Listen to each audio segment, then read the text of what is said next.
Instrument, और इस instrument का नाम है पोटेंशियोमीटर। इस पोटेंशियोमीटर को भी आप कॉलेज में प्रैक्टिकल में यूज करोगे। जब भी आपके प्रैक्टिकल स्टार्ट होंगे, you will be also doing some experiments on potentiometer. देखो, हमने इसके पहले वीडियो में स्टडी किया था मीटर ब्रिज। जैसे मीटर ब्रिज एक इंस्ट्रूमेंट होता है, वैसे ही पोटेंशियोमीटर भी एक इंस्ट्रूमेंट होता है। And this potentiometer instrument is a versatile instrument. This is very useful instrument. Using potentiometer we can measure EMF of a cell. अगर हमको एक सेल दिया है और उसका ईएमएफ, इलेक्ट्रोमोटिव फोर्स मेजर करना है, तो पोटेंशियोमीटर से we can measure EMF of the cell. Using potentiometer, we can also measure terminal potential difference across the cell. का मतलब सेल के अक्रॉस में जो पोटेंशियल डिफरेंस होगा दो टर्मिनल के बीच का, even that can be measure using potentiometer. Potentiometer से we can also compare EMF of the two cells. अगर मान लो हमारे पास दो सेल है, पहले सेल का EMF E1 है और दूसरे सेल का EMF E2 है, तो अगर इन दो EMF को कंपेयर करना है, कंपेयर का मतलब उनका रेशियो फाइंड करना है, E1 upon E2, that is possible using potentiometer. And using potentiometer we can also measure internal resistance of a cell. तो सेल का EMF, सेल का पोटेंशियल डिफरेंस, सेल का इंटरनल रेजिस्टेंस या दो सेल के EMF का comparison, all this things are possible using potentiometer. Now, before we start with the experiments of potentiometer, let us understand principle of potentiometer. तो potentiometer instrument किस principle पे work करता है उसको समझेंगे, and then will start experiments of potentiometer. Now, this instrument potentiometer consists of one long wire. जैसे metre bridge में एक वायर होता है, वैसे पोटेंशियोमीटर में भी एक वायर होगा। बट मीटर ब्रिज इंस्ट्रूमेंट में जो वायर होता है उसका लेंथ कितना होता है? 1 metre, that is 100 centimetre. But in potentiometer जो वायर यूज होता है वो एकदम लॉन्ग वायर होता है। इट मे बी 4 मीटर या अप टू 10 मीटर। का मतलब wire of potentiometer can be 4 metre या 6 मीटर या 8 मीटर या 10 मीटर, ऐसे अलग अलग लेंथ के वायर हो सकते हैं। तो in potentiometer we use very long wire. Now since wire is long, we divide the wire into segment. हम लोग क्या करेंगे? वायर को फोल्ड करेंगे, सेगमेंट के फॉर्म में उसको फोल्ड करेंगे, एंड ईच सेगमेंट होगा 1 मीटर इन लेंथ, जैसे मैंने डायग्राम में ड्रॉ किया है। तो इस डायग्राम में A से B तक पोटेंशियोमीटर वायर है। From A to B is the potentiometer wire. और यहां मैंने पोटेंशियोमीटर वायर के 4 सेगमेंट ड्रॉ किए। Each segment is 1 metre. तो this is 1 metre segment, this is 1 metre segment, this is 1 metre, even this is 1 metre. और देखो यहां पे वायर फोल्ड हो गया, तो 1 मीटर वापस वायर फोल्ड हो गया, 1 मीटर, यहां पे वायर फोल्ड हो गया, 1 मीटर वापस टर्न हो गया, 1 मीटर। का मतलब we can say this is potentiometer wire of length 4 metre. ये उसके दो टर्मिनल्स हो गए, ए और B. Then we pass current in this potentiometer wire, and to pass current we connect one battery या we connect one cell. E होगा cell का EMF और आर होगा इसका इंटरनल रेजिस्टेंस। तो this is one cell of EMF E and internal resistance R, और एक plug की हमने कनेक्ट किया है। With the help of this cell we can supply current in the potentiometer wire, और इसको बोलेंगे पोटेंशियोमीटर का primary circuit. This is called primary circuit of potentiometer. तो primary circuit of potentiometer consist of potentiometer wire and a cell. Okay, this is called driving cell. इस cell को क्या बोलेंगे? Driving cell या main battery. Now let us do some calculation and come to the conclusion of principle of potentiometer. सबसे पहले पूरा wire consider करो ए से लेके बी तक, तो consider potentiometer wire A B, from A to B, complete wire consider करो। Let L be the length of this wire and let R be the distance of this wire. Current I passing through the wire can be obtained by the formula I equals to EMF upon total resistance. Current का formula EMF upon total resistance. तो EMF E है और total resistance R plus R है, where capital R is resistance of the wire and small r is internal resistance of the cell। तो wire का resistance and cell का internal resistance का series connection है, they are in series, that's why R plus R। तो this is equation of current passing through the wire.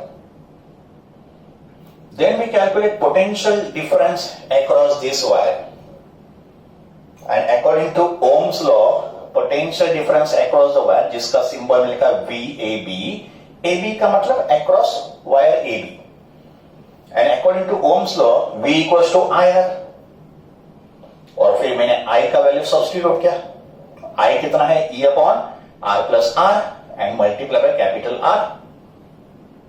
So this is potential difference across wire AB. Then I divide this potential difference by the length of the wire. तो ये हो गया potential difference per unit length, potential difference per unit length। तो dividing length on both the side, तो यहां पे भी length को डिवाइड करो।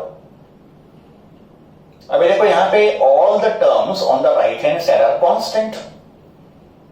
तो अगर ये सब टर्म्स कांस्टेंट है तो we can say potential difference per unit length of a wire is always constant and let that constant be K. तो पोटेंशियोमीटर में पोटेंशियल डिफरेंस और लेंथ का रेशियो हमेशा कांस्टेंट होता है एंड दैट कांस्टेंट इज के। तो अगर मैंने L को यहां पे ट्रांसफर किया तो I can say VAB is equal to K into length, ये L यहां पे ट्रांसफर करो, तो we can say potential difference is equal to some constant K into length of the wire. Okay, now next part में consider one point on the wire. इस wire पे एक point C consider करो anywhere, और actual experiment में C वो point होगा जहां पर हम लोग जॉकी को टैप करेंगे। तो जिस पॉइंट पे हम लोग जॉकी को टैप करेंगे वो जो पॉइंट होगा ये पॉइंट C होगा, and we can tap the jockey anywhere. तो अगर मैंने जॉकी को यहां पे टैप किया तो ये पॉइंट C हो जाएगा, अगर मैंने जॉकी को यहां पे टैप किया तो ये पॉइंट C हो जाएगा। तो C point can be anywhere. Now consider wire between A and C। अभी सिर्फ इतना ही वायर कंसीडर करो जो A और C के बीच में है, इतना ही wire AC, and let L be the length of the wire AC। तो ये जो वायर AC यहां पे फॉर्म हुआ है, इस वायर AC का लेंथ जो है वो स्मॉल l है, और जैसे मैंने बोला ये C पॉइंट कौन सा होगा जहां पर हम लोग जॉकी को टैप करेंगे, तो ये पॉइंट C वेरिएबल है, it can be anywhere. Then potential difference across wire AC, wire AC के अक्रॉस का पोटेंशियल डिफरेंस, तो इसको हम लोग इस रिलेशन से लिखेंगे। अगर VAB होगा K इंटू कैपिटल L, तो VAC क्या होगा K इंटू स्मॉल l, है ना, मैंने ये रिलेशन यहां पे अप्लाई किया। तो अगर VAB होगा K इंटू कैपिटल L, तो VAC होगा K into small l, and what is VAC? It is a potential difference across wire AC, but K तो कांस्टेंट है। तो अगर K कांस्टेंट है तो I can say VAC directly proportional to length, का मतलब potential difference is directly proportional to length, and this is principle of potentiometer. का मतलब potentiometer instrument works on this principle, potential difference directly proportional to length. But ये potential difference किसके across में? Between any two point, जैसे A और C होंगे any two points। तो potential difference between any two point is directly proportional to the length of the wire between those 2 points. I repeat, potential difference between any 2 points is directly proportional to length of the wire between those 2 points. And this is principle of potentiometer instrument. Potentiometer instrument का एक important term होता है and that important term is called potential gradient and potential gradient का symbol होता है K. One of the important term in potentiometer experiment. What is potential gradient? Potential gradient is defined as potential drop या potential difference per unit length of the wire. तो potential difference per unit length, ये जो ratio होगा potential difference और length का, that ratio is called potential gradient of a wire. तो फिर इसके फॉर्मूले क्या होंगे? तो potential gradient K is V upon L. What is V? Potential difference. What is L? Length of the wire. फिर अगले स्टेप पे मैंने क्या लिखा? V को लिखा IR, Ohm's law, where I is the current passing through the potentiometer wire and R is the distance of the wire. फिर ये जो R upon L होगा, that is the distance per unit length, इसको हम लोग call करेंगे sigma. तो what is sigma? It's a constant which is the distance per unit length. और फिर I R अपॉन L को लिखा जा सकता है I rho upon E, where rho is called specific resistance या resistivity. तो हमको पता है रेजिस्टेंस का फॉर्मूला होता है रो L अपॉन A. तो हमको यहाँ पे चाहिए R बाय L. तो what is R upon L? इस लेंथ को यहाँ पे डिवाइड कर दो तो R अपॉन L बन जाएगा रो अपॉन A. तो R अपॉन L को हटा के रो अपॉन A लिख दो. तो ये होंगे various equations of potential gradient. तो potential gradient is V by L या IR बाय L या I सिग्मा या I रो बाय E. फिर पोटेंशियल ग्रेडियंट का यूनिट क्या होगा? सिंपल यूनिट होगा. देखो it is V by L. तो V होगा वोल्ट में और लेंथ होगा मीटर में. तो SI unit of potential gradient is volt per meter. It is volt per meter. Instrument potentiometer is said to be more sensitive and more accurate if its potential gradient is small. तो अगर K small होगा, अगर potential gradient का value small होगा तो potentiometer sensitive भी होगा और एक्यूरेट भी होगा. और एक K स्मॉल होने के लिए लेंथ कैसे होना चाहिए? लार्ज होना चाहिए, है ना, बिकॉज K का फॉर्मूला क्या है? V by L. तो K स्मॉल होने के लिए लेंथ कैसे होना चाहिए? लार्ज होना चाहिए. तो K will be small when length of the wire is large. इसका मतलब पोटेंशियोमीटर इंस्ट्रूमेंट का sensitivity and accuracy depends upon length of the wire. तो जितना वायर लॉन्ग होगा उतना पोटेंशियोमीटर डिवाइस सेंसिटिव भी होगा और एक्यूरेट भी होगा. तो for this reason wire used in potentiometer is always very long wire. तो ये हो गया पोटेंशियल ग्रेडियंट का डिस्कशन.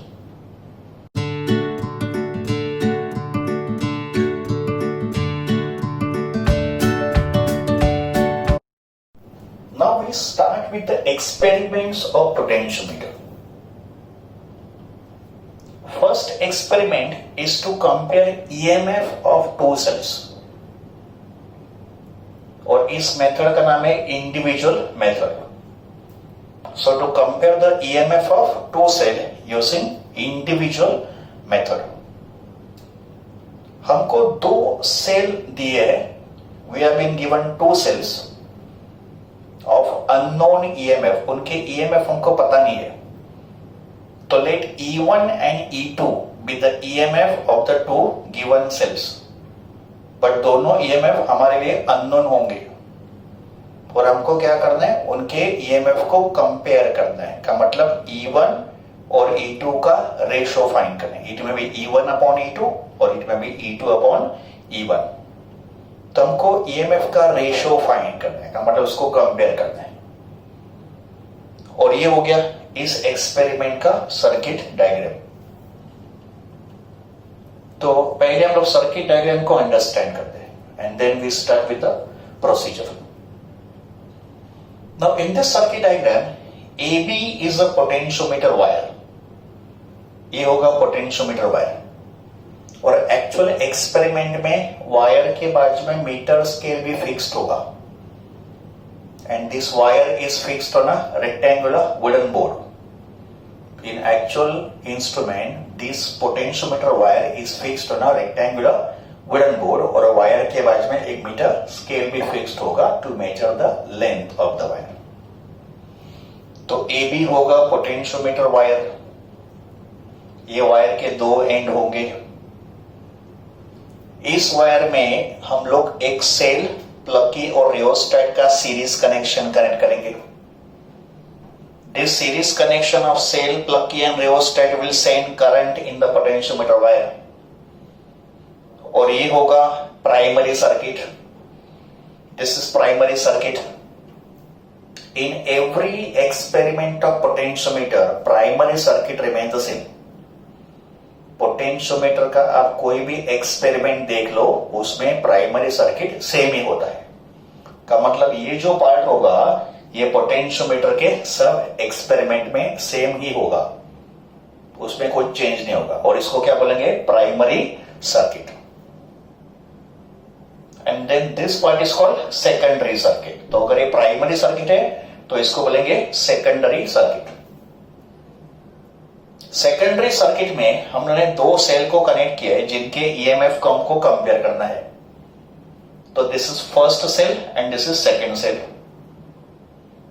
दोनों सेल के पॉजिटिव टर्मिनल पॉइंट ए पे कनेक्ट किए हैं और इस बैटरी का भी पॉजिटिव टर्मिनल पॉइंट ए पे ही कनेक्ट करना है। This is one of the precaution to be followed in potentiometer experiment. दोनों सेल के पॉजिटिव टर्मिनल्स और ये जो प्राइमरी बैटरी है उसका positive terminal should be connected to the same point on the potentiometer.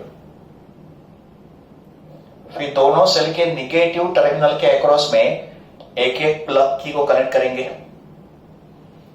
तो इसको बोलेंगे प्लग की K1 और इसको बोलेंगे प्लग की K2। तो दोनों के निगेटिव टर्मिनल जो है वो प्लग की इसके साथ कनेक्ट हुआ है, K1 और K2। और ये जो कॉमन पॉइंट C है इसके अक्रॉस में हमने कनेक्ट किया है गैल्वानोमीटर। तो दिस इज गैल्वानोमीटर।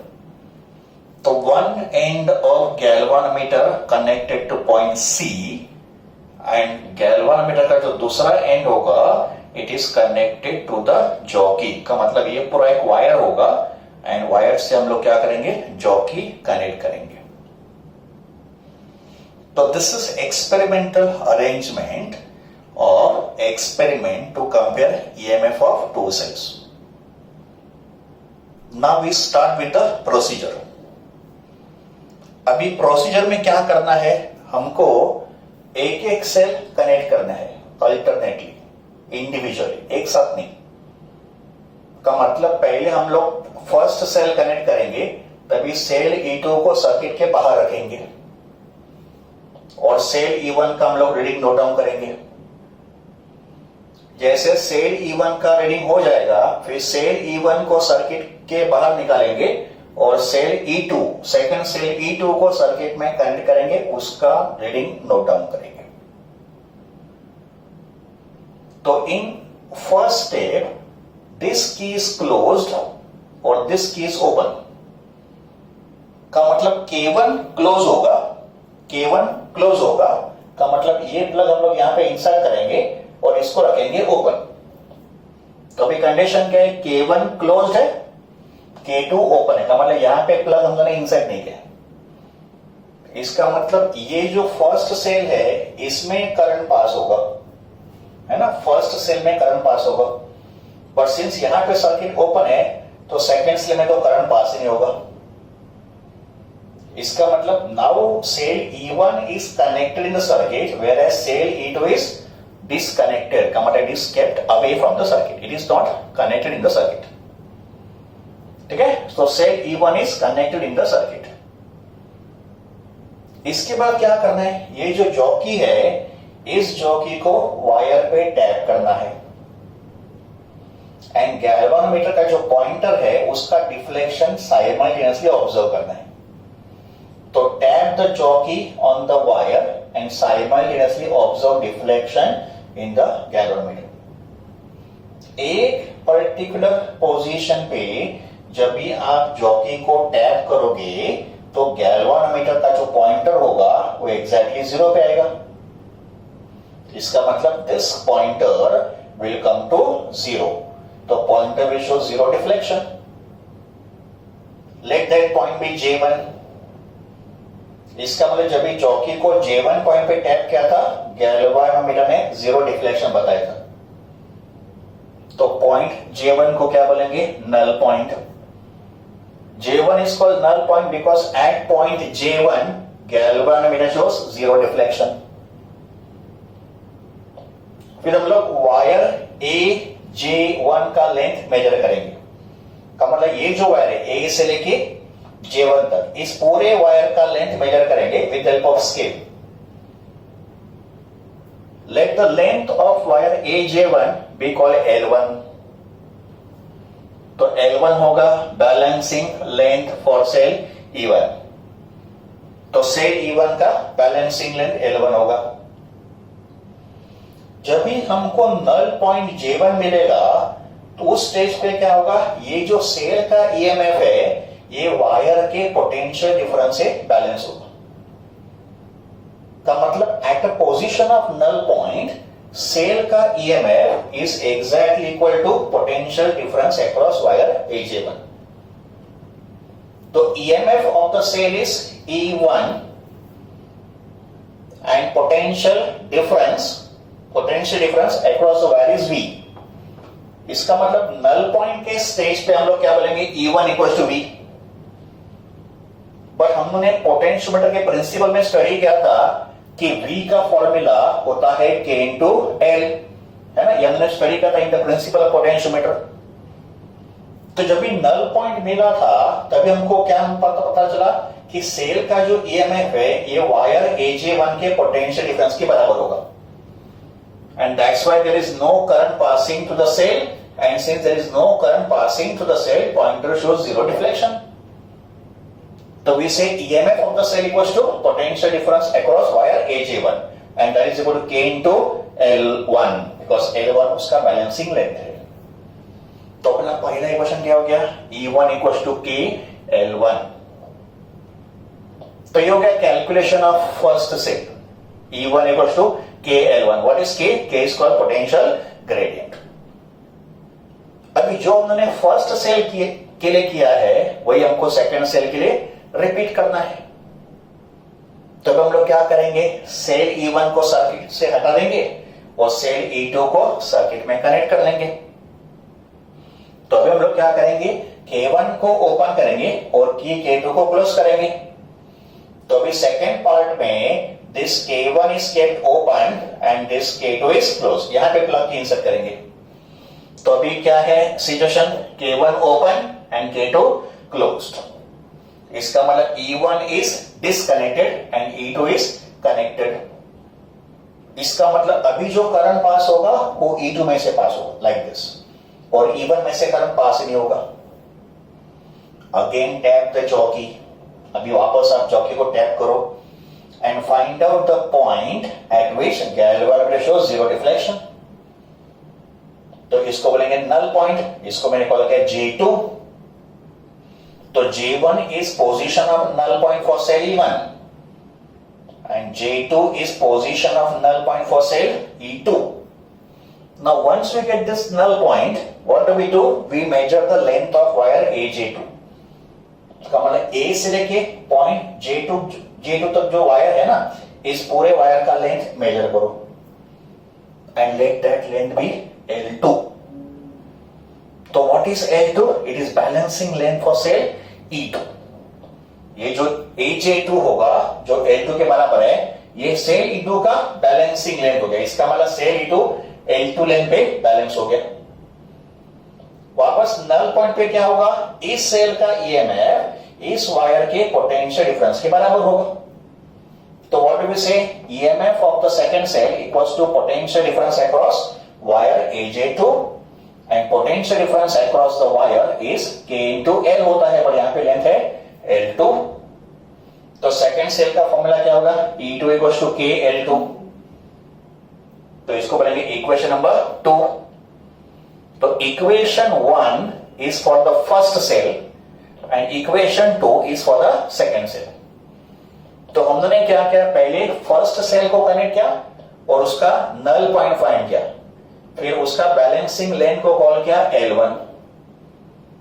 फिर हमने क्या किया, सेल E2 को कनेक्ट किया, उसका नल पॉइंट फाइंड किया ऑन द वायर, फिर उसका बैलेंसिंग लेंथ को कॉल किया L2। अभी हमको क्या करना है, इन दो सेल के EMF को कंपेयर करना है, मतलब रेशियो लेना है। तो बस अभी इक्वेशन 1 को इक्वेशन 2 से डिवाइड कर दो। तो if I divide equation 1 by equation 2, I will get E1 upon E2 equals to L1 upon L2, है ना। डिवाइड करो, E1 upon E2 equals to L1 upon L2।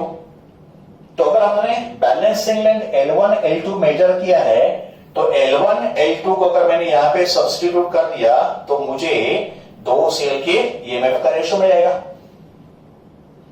In other words, जो EMF का ratio होगा वही उनके balancing length के ratio के बराबर होगा। तो ratio of EMF is exactly equal to ratio of their balancing length. तो we can say E1 upon E2 equals to L1 upon L2, और वी कैन से E2 upon E1 equals to L2 upon L1। तो ये हो गया experiment to measure या to compare EMF of the two cell, और इस method का नाम क्या है, इंडिविजुअल मेथड।